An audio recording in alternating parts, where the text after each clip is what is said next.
हाँ जी, बच्चा पार्टी। तो मेरी बात को ध्यान से सुनो। एक बहुत बढ़िया मतलब एक ऐसी रेमेडी, एक ऐसी ट्रिक और एक ऐसी चीज़ तुम्हें बताने जा रही हूँ, क्योंकि अभी बहुत सारे स्कूलों में तो एग्ज़ाम्स चल भी रहे हैं।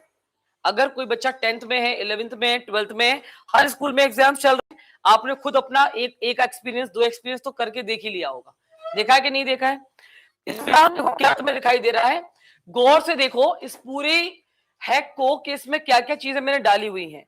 जब एक बच्चा पेपर देने के लिए किसी हॉल में बैठता है, तो उसके अंदर क्या-क्या प्रॉब्लम आती है। तो सबसे बड़ी प्रॉब्लम जो मैंने as a examiner answer sheet check करी, सबसे बड़ी प्रॉब्लम जो आती है, वो आती है किसी भी पेपर में टाइम मैनेजमेंट की।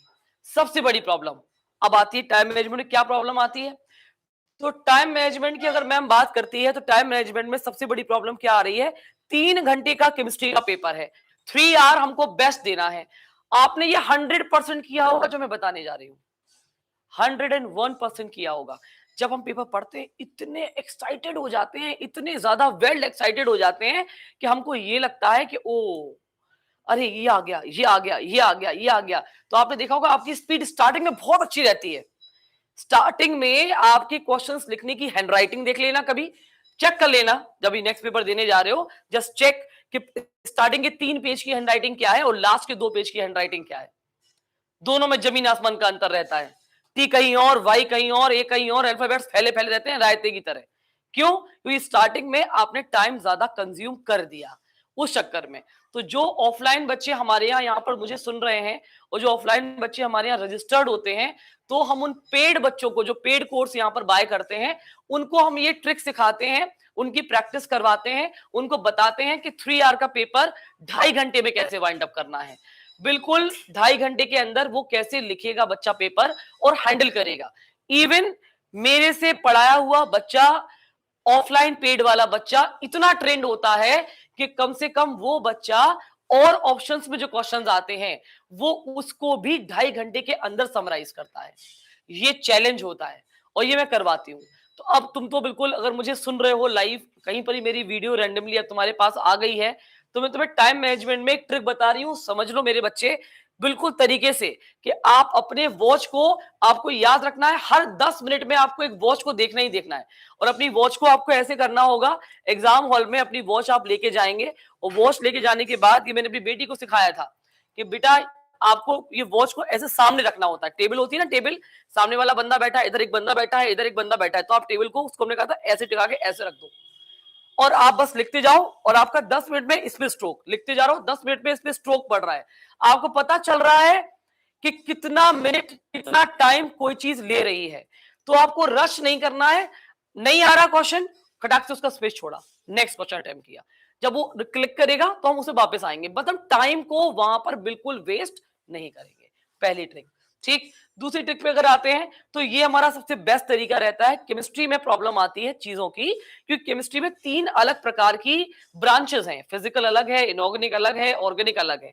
तो तुम्हें किसी भी कीमत पे एक हैबिट डालनी है अपने अंदर कि मुझे फॉर्मूले शीट्स बनानी है, मुझे शॉर्ट नोट्स बनाना है, मुझे शॉर्ट स्लिप्स बनानी है। उनको बोलते हैं चीट शीट्स। चीटिंग करने के लिए जो खर्रा बनाते हैं ना बेटा, चीटिंग करने के लिए वो छोटा सा खर्रा बनता है ना, खर्रा, उसको बोलते हैं चीट शीट्स। क्या बोलते हैं? चीटिंग करने वाली शीट। अब तुम कहोगे मैम इसका क्या फायदा होगा? इसका फायदा ये होगा, बिल्कुल 11th आवर पे परसों पेपर है और एक टीचर चिल्ला चिल्ला के बोल रहा है बेटा ये पेपर में आएगा, ये पेपर में आएगा, ये पेपर में आएगा, ये पेपर में आएगा। अब तुम्हारे दिमाग में क्लस्टर हो रहा है, मतलब एक बहुत सारी ऐसे और खिचड़ी बन रही है। तुम क्या करोगे? तुम वो 4 चीजों को स्लिप पर लिखकर, वो नहीं आता प्लेन कलर के पेजेस वगैरह आते हैं, उन पर लिखकर उनको स्टिक कर दोगे दीवार पे जहां पर आप लोग सोते हो, वहां पे स्टिक कर दोगे, चिपका दोगे उसको। चिपकाने के बाद अब आपको पता है आप दो बार, 4 बार, 6 बार, 8 बार नजर पड़ेगी ही पड़ेगी। आप चाहकर चाहकर भी उसे भूल नहीं पाओगे। तो फॉर्मूला शीट और शॉर्ट जो हमने बताया ना चीट शीट्स, ये बहुत काम करती है, बहुत मैजिक की तरह वर्क करेंगी, मैजिक की तरह। तो अभी तो बहुत टाइम रहे लगेगा आप लोगों को ट्रेन होने में। ये क्लास 12th के लिए मैं स्पेशली कह रही हूँ। टाइम मैनेजमेंट में वॉच को सामने रखना, रश करते हुए, बहुत हड़बड़ी में क्वेश्चन पेपर को गलत मत रीड कर लेना। कईयों बार होता है कि वो पूछ रहा है कि इनमें से कौन सा आइडोफॉर्म टेस्ट नहीं देगा, does not give, does not पे तुम्हारी निगाह ही नहीं पड़ती, तुम्हारी निगाह पड़ जाती आइडोफॉर्म टेस्ट, तो तुम वो वाला लगा के आते हो जो देगा। ये जाने कितने बच्चों ने करा होगा। मैं उसमें तो नोट दिया था, डज नोट दिया था, और मैंने वो पढ़ा ही नहीं करके। तो रश नहीं करना है, क्वेश्चंस को अच्छे तरीके से बहुत आराम से पढ़ना है। अब 5 मार्क के क्वेश्चन की बारी करती हूं। यहां पर 5 नंबर के लॉन्ग क्वेश्चंस को डील करने की महा ट्रिक सुन लो, इसको महा ट्रिक, महा रेमेडी मैं कहती हूं। 5 नंबर के क्वेश्चन को डील अगर करना है तो जब आप क्वेश्चंस को रीड कर रहे हो और ताजा तुम पढ़ के जाते हो तो तुम्हें कंटेंट तुम्हारे दिमाग में भरा रहता है। और तुमने देखा भी होगा 5 नंबर का क्वेश्चन जब तुम पढ़ रहे थे स्टार्टिंग में तो तुम उसका आंसर क्लिक कर रहा था, लेकिन एंड में 2.5 घंटे लिखते लिखते जब तुम पर्टिकुलर उस क्वेश्चन पे पहुंचे तो आधा उड़ गया। ये होता है कि नहीं? 100% होता है, क्योंकि मैंने अभी नहीं 25 साल से ट्रेन करी है, तो मुझे पता है बच्चों की सब प्रॉब्लम आती है। तो करना क्या है, जब वो 15 मिनट आपको रीडिंग टाइम मिल रहा है, उस रीडिंग टाइम में 5 मार्क के 3 क्वेश्चन आराम से आपको आते हैं। 15 नंबर टोटल टॉप लॉक कर दोगे आप। पेंसिल उठाओ, पेंसिल उठा के आंसर शीट के साइड में कहीं भी, पीछे, आगे, लेफ्ट, राइट, आजू बाजू, कहीं पर भी हाल के हाल वो स्ट्राइक कर रहा है तो हल्का उसके पॉइंटर्स बना लिए कि इसका ये था, इसका ये था, पेंसिल से लिख लिया। जब उसका टर्न आएगा, जब उसको आप अटेम्प्ट करोगे तो पॉइंटर्स को देख लोगे तो टाइम भी वेस्ट नहीं होगा और तुम्हें रिकॉल करने में, रिवाइज करने में टाइम नहीं लगेगा। क्योंकि हो सकता है वो 5 नंबर का क्वेश्चन ऑर्गेनिक का हो और तुम स्टार्टिंग से फिजिकल फिजिकल इनऑर्गेनिक लगा रहे हो, वहां तक आओ तो तुम्हारे 5 पॉइंट में 2 पॉइंट साफ पहले आ रहे थे। जब रीड कर रहे थे 15 मिनट की रीडिंग टाइम पे वो आ रहा था, अब क्या हो गया, साफ हो गया। तो उसको आपको याद रखना है। 5 नंबर के लॉन्ग क्वेश्चन को डील करने का तरीका बता दिया, टाइम मैनेजमेंट बता दिया, शॉर्ट फॉर्मूला शीट बता दिया, रश नहीं करना है, आपको रीड प्रॉपर तरीके से करना है क्वेश्चन पेपर को, ये बता दिया। इसके साथ साथ सबसे इंपॉर्टेंट और महा ट्रिक बताने जा रही हूं। अब इसमें प्रॉब्लम ये आती है कि बच्चा अगर ये मान के चलो ये सुन लिया तो तुम्हारी लाइफ झिंगालाला होने वाली है, क्योंकि इस टाइम पर सबसे ज्यादा हमारा एवरेज बच्चा पैनिक करता है। जो एवरेज बच्चा है जिसने साल भर मेहनत कम करी है उसको थोड़ी दिक्कत ज्यादा होती है, और इसमें प्रॉब्लम क्रिएट करता है वो चैप्टर या वो क्वेश्चन जो तुम्हें बिल्कुल नहीं आता। मान लो आपने क्वेश्चन पेपर पढ़ना चालू किया, क्वेश्चन नंबर 18, 18वां क्वेश्चन तुम्हें बिल्कुल स्ट्राइक नहीं कर रहा कि क्वेश्चन नंबर 18 क्या होगा, ना लेफ्ट ना राइट ना आजू ना बाजू ना उसका आंसर, कुछ भी याद नहीं आ रहा, बस ये आ रहा कि हाँ ये सुना था, हाँ ये सुना था, अब ये क्या है I don't know. Henry law पढ़ा था, हेनरी लॉ की एप्लीकेशंस क्या है आई डोंट नो, सॉल्युबिलिटी क्या है आई डोंट नो। तो क्या करेंगे, हेनरी लॉ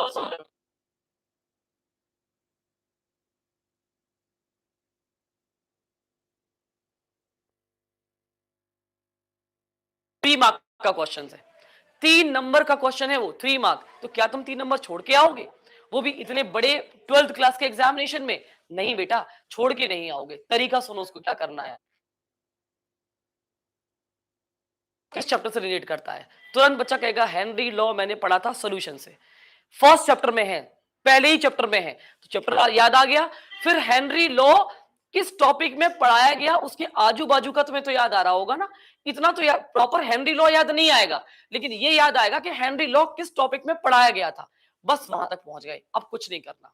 अब जो क्वेश्चन है उसको कॉपी मारना है, क्वेश्चन पेपर से उस क्वेश्चन की कॉपी मार देनी है। कॉपी मारने के बाद उसके आजू बाजू का तुम्हें जो भी याद आ रहा है उसकी मिनिमम 3 लाइन तुम्हें फ्रेम करनी है।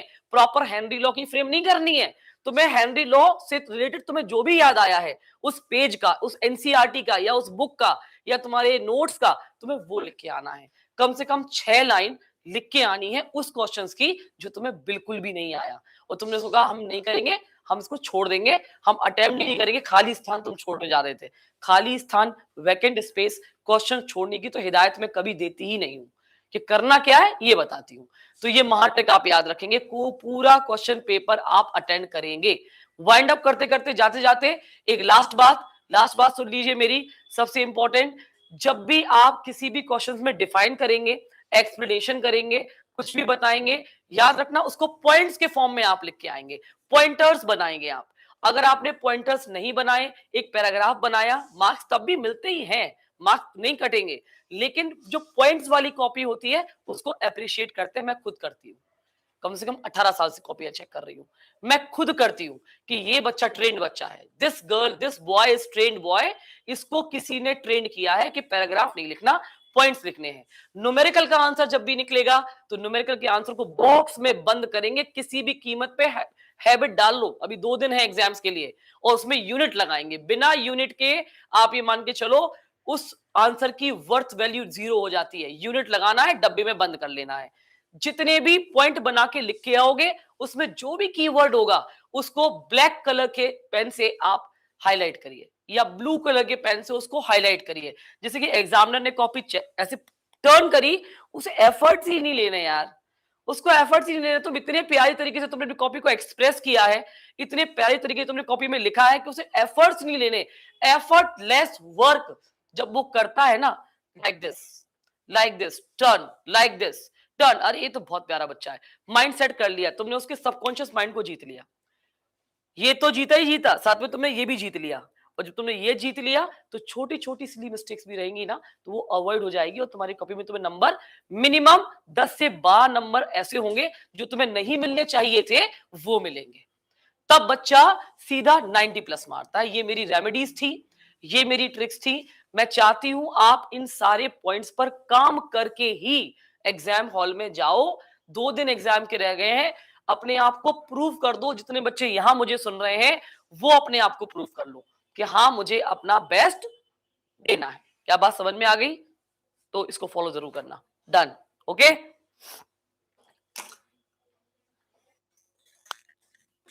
You name this. जय, कैन यू एक्सप्लेन मी मैंने क्या क्या बताया?